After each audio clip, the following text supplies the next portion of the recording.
If you've never had a pack of HOA board members try to borrow your barn without asking, count yourself lucky. Me. I got the full experience last Saturday, when a woman named Ophelia Stanton, vice president of our HOA and self-declared queen of the cul-de-sac, marched up my gravel driveway in wedge heels like she owned the place. I was elbow-deep in fixing the old tractor carburetor when I saw her coming, flanked by two of her HOA henchmen. She didn't bother with a wave or a polite hello. Instead, she planted herself in front of me like she was about to issue a royal decree. "Zeke Simmons," she said, the tone already sour, "you need to have your barn unlocked and cleared by Friday. The HOA has decided to host our spring social there." I blinked. "I need to what? The barn?" "It's the only structure large enough in the neighborhood, and your property is technically within the HOA boundary. You don't use it for anything important, and frankly, it's the least you could do after all the noise your cows made last month." I stood up slowly, wiping grease off my hands with a rag. "First of all, my cows don't moo during PTA meetings. Second, you can't just decide to use my barn. That's private property." She scoffed and crossed her arms. "The HOA guidelines state that communal spaces can be utilized for neighborhood events. Your barn qualifies." "That barn is not a communal space," I said. "It's where I keep my bull, my tools, and my feed. There's no way in hell I'm letting a bunch of HOA busybodies throw a wine and cheese party surrounded by hay bales and manure." Ophelia narrowed her eyes like I just insulted her firstborn. "Zeke, I'm not asking. I'm informing you. The party is scheduled.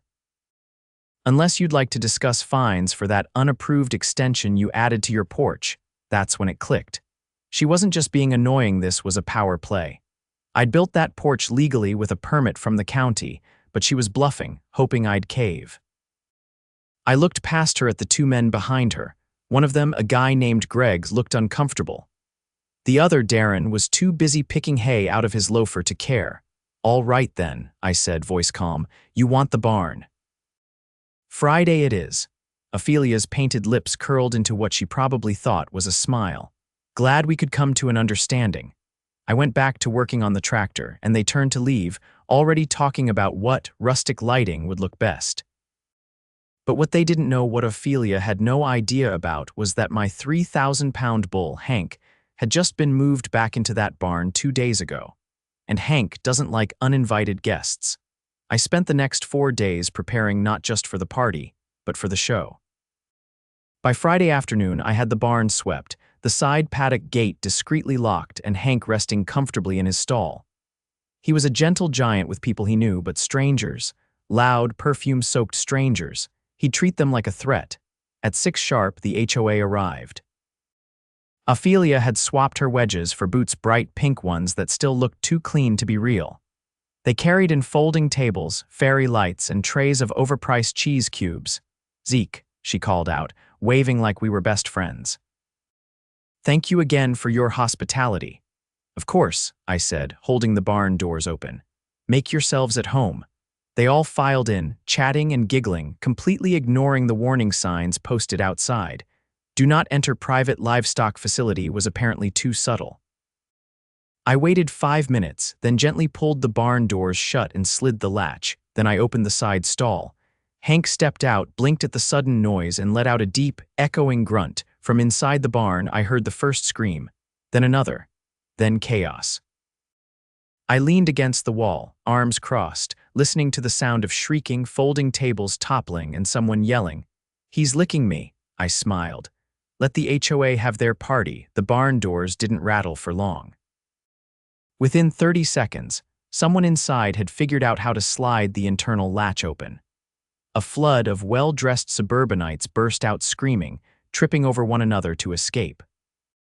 Cheese platters flew into the dirt, folding chairs bounced across the gravel, and someone dropped a Bluetooth speaker that kept blaring soft jazz while chaos unfolded. I stayed leaned against the fence, arms still crossed, watching as a tall guy in khakis tried to outrun Hank, who wasn't chasing so much as trotting curiously after the scent of cologne.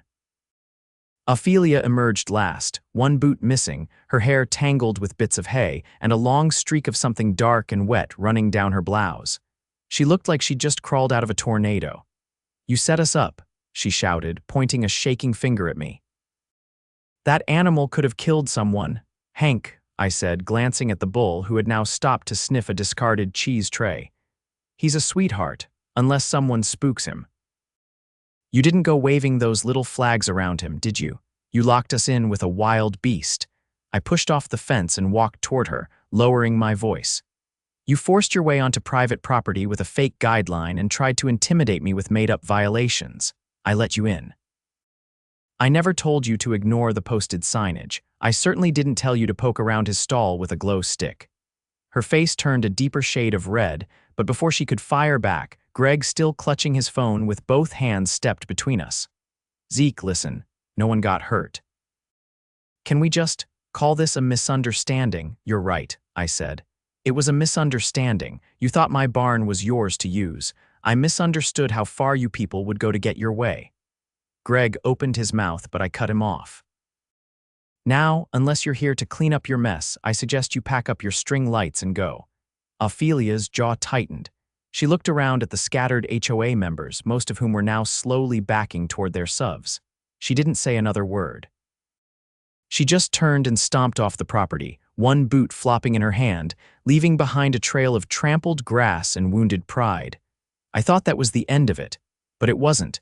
The very next morning, I found a bright orange violation notice duct taped to my mailbox. Not slid inside. Not placed politely. Duct taped, like they wanted it to scar the paint. It accused me of aggressive livestock management, unauthorized event hosting, and intentional creation of hazardous conditions. The fines listed at the bottom totaled just under $3,000. That wasn't just a slap on the wrist. That was a declaration of war. I stood in the driveway, turning the paper over in my hands, and then walked straight back inside. I had kept quiet long enough. I poured myself a cup of coffee, sat at the kitchen table, and opened the manila folder I kept in the drawer under the sink. Inside were copies of my property deed, county zoning maps, and the original land use agreement from the subdivision development. I hadn't looked at them in years, but now every line mattered. And right there in black and white, buried in paragraph 8, section C, all agricultural plots predating annexation shall remain exempt from HOA jurisdiction, provided they retain original boundary structures and function. My barn wasn't just outside their control, it was legally protected from them. I grabbed my phone and dialed someone I hadn't spoken to in months, Casey Larimore. She'd been a zoning attorney for the county before retiring early to raise goats 2 towns over. She picked up on the second ring. "Zeke Simmons. Either you're finally selling me that tractor, or Ophelia Stanton's been poking around your fences again." "She tried to turn my barn into a ballroom," I said, "and now she's fined me $3,000 for letting them in." Casey whistled. "You still got that exemption clause, down to the semicolon. Then I suggest we go ahead and draft a cease and desist. And while we're at it, maybe a little something to let the county clerk know the HOA's been misapplying zoning authority." By Monday morning, I had a notarized letter in hand and a copy of the original land use document appended to it. I delivered it in person to the HOA office, which was really just a converted pool house behind the rec center. Greg was there, hunched over a laptop. When he saw me, he stood up fast, already fumbling for words. I wasn't involved in the fine. That came straight from Ophelia. I told her it wasn't a good idea. I handed him the envelope. "Then you'll be happy to forward this to her, and if she doesn't drop those fines by the end of the week, the county zoning board will be asking her some very uncomfortable questions." Greg took the envelope like it might explode. I turned and left without another word. That night, just as the sun was going down, I saw a silver Lexus idling at the edge of my driveway. Ophelia sat inside, talking furiously on her phone. She didn't get out. She didn't wave. After a minute, she drove off, tires spitting gravel. 2 days later, I got an email from the HOA's official account. "After careful review, the board has decided to rescind the issued fines. We regret any confusion caused by recent events." I didn't reply. I had bigger plans. Because while I had their attention, I decided to take a closer look at the HOA's financials, something I'd never bothered to do before. Turns out, their quarterly budget reports were posted publicly on a hidden page of the community website, and what I found made my stomach turn. There were line items for event planning, under names I didn't recognize, companies that didn't show up in any online search, payments for landscaping that didn't match the actual work, and almost $12,000 listed as miscellaneous consulting, all funneled through a P.O. box in another county. I sent it all to Casey. She looped in a friend of hers, Darren Whitlock, a former state auditor who'd been itching for a project. Within 48 hours, he had enough red flags to warrant a formal complaint to the State Housing Authority. By the time the HOA board met for their next scheduled meeting at the clubhouse, word had started to spread. Residents who'd never cared before suddenly showed up in droves, demanding answers. I didn't attend. I didn't have to. Everything was already rolling downhill. The following week, Ophelia resigned for personal reasons. Greg stepped in as interim president and immediately launched a full audit of the board's prior expenses. Half the members quietly stepped down before their names came up. The HOA's influence shrank like a puddle under summer sun. New elections were held. This time, actual residents, not career manipulators, were voted in, and one of the first motions passed, a reaffirmation of property rights for exempt lots, mine included. I never got an apology from Ophelia, but a month later I noticed for sale sign in front of her house. She was gone by summer. Hank still lives in the barn. He's got more space now since I cleared out the old storage section and gave him the run of it. Every so often, I see someone slow down on the road, peering in like they're trying to catch a glimpse of the infamous party bull. They never get out of the car. By early fall, the air in the neighborhood had shifted. The new board was still finding its footing, but the days of veiled threats and phony citations were over. Folks who used to keep their heads down now stopped to chat when I was out by the fence. A few even asked if they could bring their kids by to see Hank. I didn't mind. He liked the attention, and the kids sure weren't going to try and convert the barn into a ballroom. Still, I hadn't forgotten what I'd found in those budget reports: the shell companies, the consulting fees, the hush-hush landscaping contracts that never lined up with reality. Casey and Darren had taken the worst of it to the State Housing Authority, but some dots weren't connecting, and I had a feeling they led somewhere darker than misuse of HOA funds.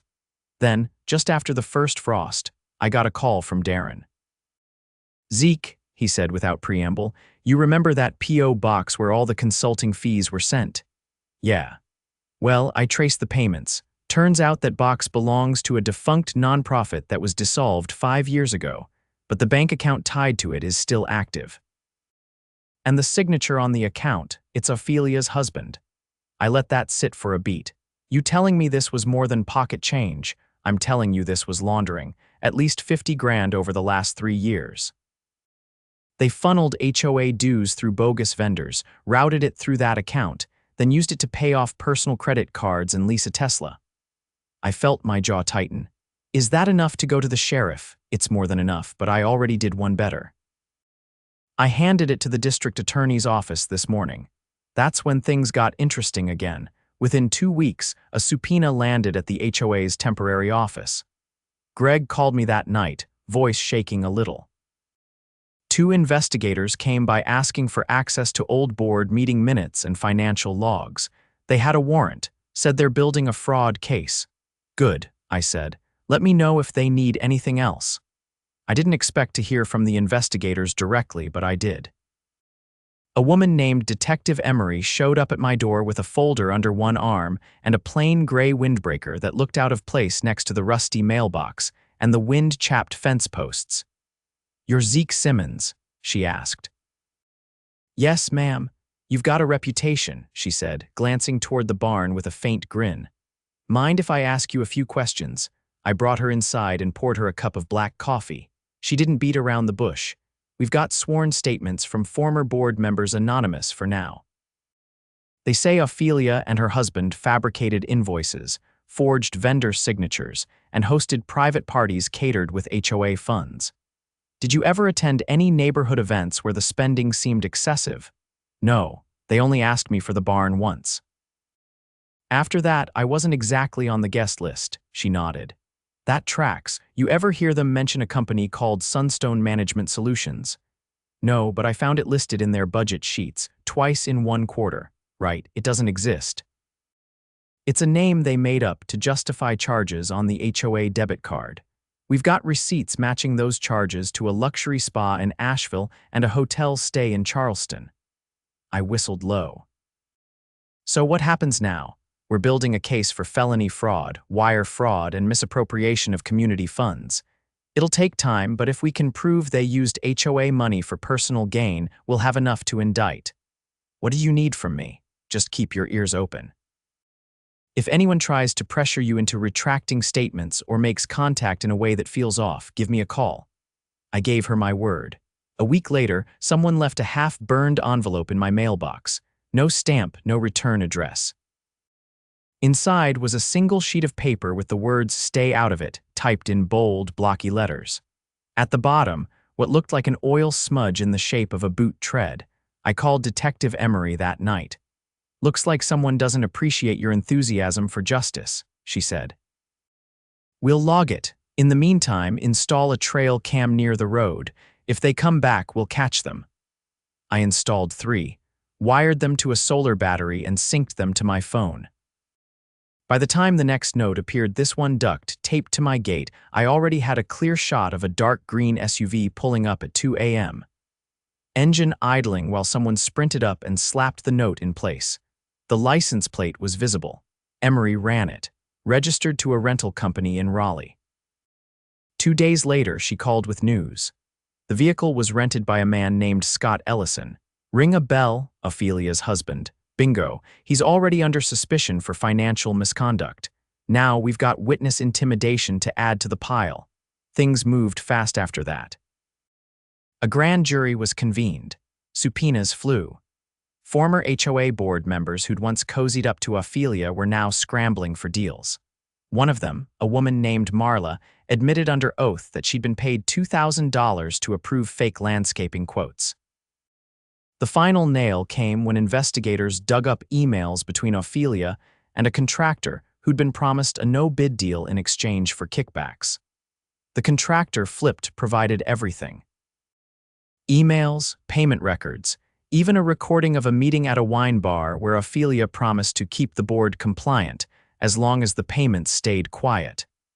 The district attorney filed charges that same week. 4 counts of felony fraud, 2 of wire fraud, and 1 count of intimidation of a witness. When the sheriff's office came to arrest her, she was in the middle of packing boxes. The house had been under contract for sale, but the buyer backed out once the news broke. I didn't celebrate. Not publicly, anyway. But I did sit out on the porch that night with a fresh cup of coffee and watched the last of the moving vans roll down the street. Hank stood nearby, chewing lazily on a bundle of hay, his breath fogging in the cold. "Looks like the kingdom finally fell," I said to him. He flicked an ear but otherwise didn't seem impressed. With Ophelia gone and the board purged of its worst elements, the neighborhood finally started breathing again. The new leadership focused on real issues, fixing potholes, trimming back the overgrown trail behind the clubhouse, and organizing actual community events that didn't involve catered sushi or mandatory attendance. They even asked me to give a talk at the next HOA meeting. Not about bulls or barns, but about property rights and where the board's authority ends. I agreed under one condition. "No podiums," I told Greg, "and no fairy lights," he laughed. Deal? On the night of the meeting, I stood in front of 24 curious neighbors seated in folding chairs on the clubhouse lawn.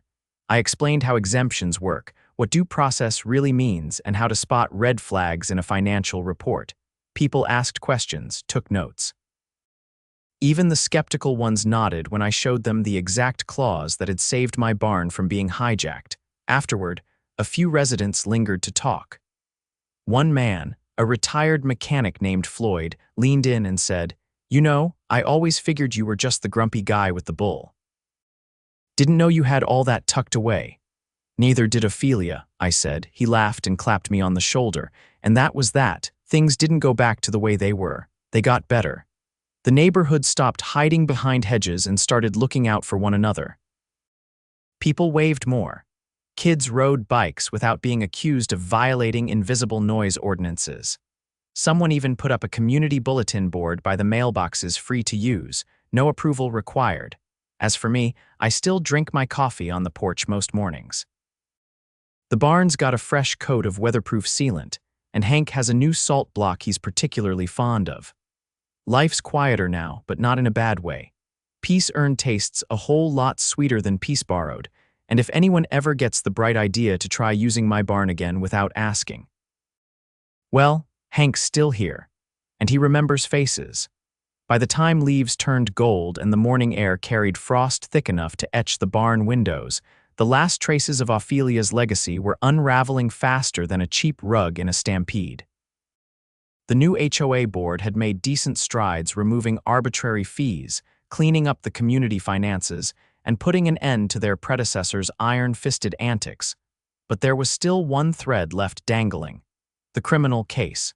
Detective Emery had kept her word. The investigation into Ophelia and her husband, Scott, had expanded far beyond HOA mismanagement. With the discovery of a forged vendor trail and the intimidation attempt traced directly to the rented SUV, the DA's office had built a charging document thick enough to prop open the clubhouse doors. Then came the bombshell. One of the companies Ophelia used to funnel money North Ridge Homes had been connected to a larger real estate holding group known for illegal zoning manipulation. The kind that paid off small town officials to sneak through rezoning ordinances and inflate property values just long enough to flip distressed houses for profit. And that's when the FBI got involved. I didn't find out until December, when a dark blue sedan rolled up my driveway and a man in a plain wool coat stepped out. He introduced himself as Agent Kessler, showed me a badge, and asked if I had 10 minutes. I invited him inside, offered him coffee, and watched his eyes scan the interior like he was memorizing every nail in the trim. "You're wondering why the FBI cares about an HOA," I said. He gave a faint nod. "We're investigating a pattern. Several HOAs across the state have been used as shells to launder money and force out long-time residents under phony code violations. Most of the affected properties were resold quietly to buyers affiliated with North Ridge Homes.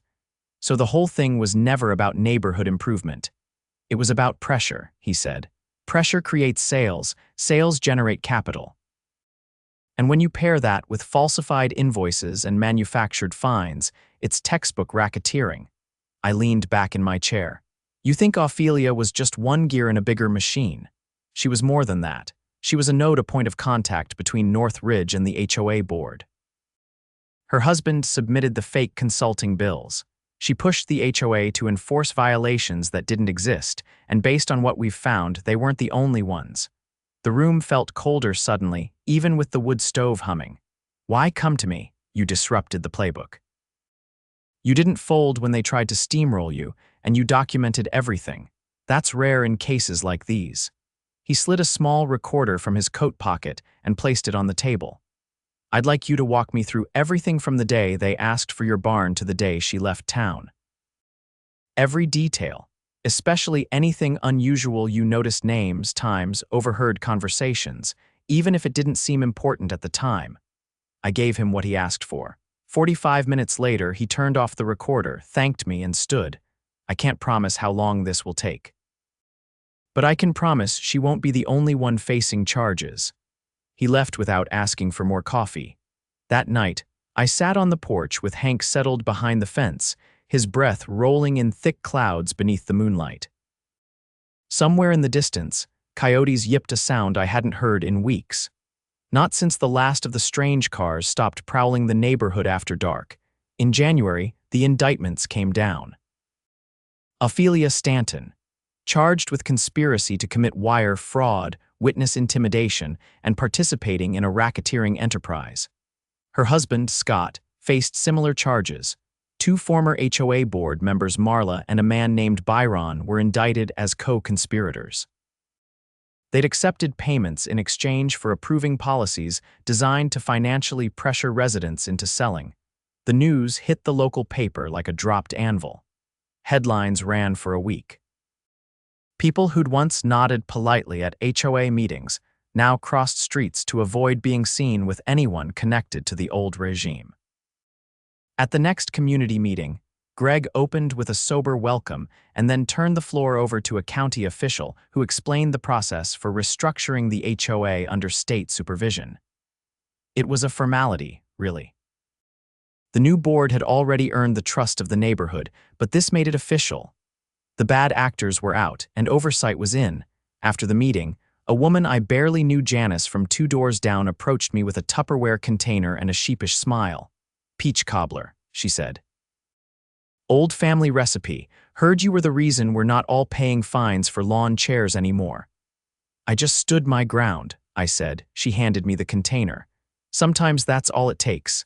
Later that week, I got a letter from the Department of Housing and Community Development. Not a form letter, a real one, signed by hand.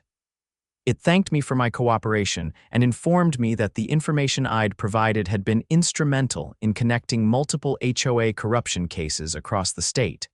At the bottom was a short sentence I read twice just to be sure I wasn't imagining it. "As part of our enforcement action, your neighborhood HOA will be required to undergo annual third-party audits for the next 5 years." For the first time in a long while, I laughed out loud. That spring, the neighborhood threw a proper community cookout, potluck style. No fairy lights, no staged photo ops. Just long tables on the rec field, kids running barefoot, and Hank watching from behind the fence like he was the guest of honor. Greg grilled burgers. Floyd set up a horseshoe pit. Someone brought a radio and played old country tunes that drifted through the breeze like smoke from the fire. I was standing near the grill, plate in hand, when Greg wandered over with a paper cup and a sheepish look. "You ever think about running for the board?" he asked. "Not a chance," he laughed. "Didn't think so, had to ask. Do me a favor and keep it honest," I said. "No vendors with P.O. boxes, no catered brunches that cost more than a mortgage payment." He raised his cup. "Deal?" The sun dipped low, painting the horizon in streaks of orange and red as the fire crackled and neighbors shared stories that didn't begin with complaints or citations. And in that moment, I realized something.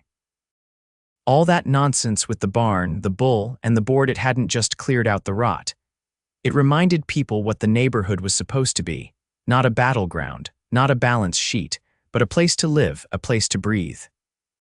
Hank let out a low, contented grunt beside the barn, as if to say he agreed.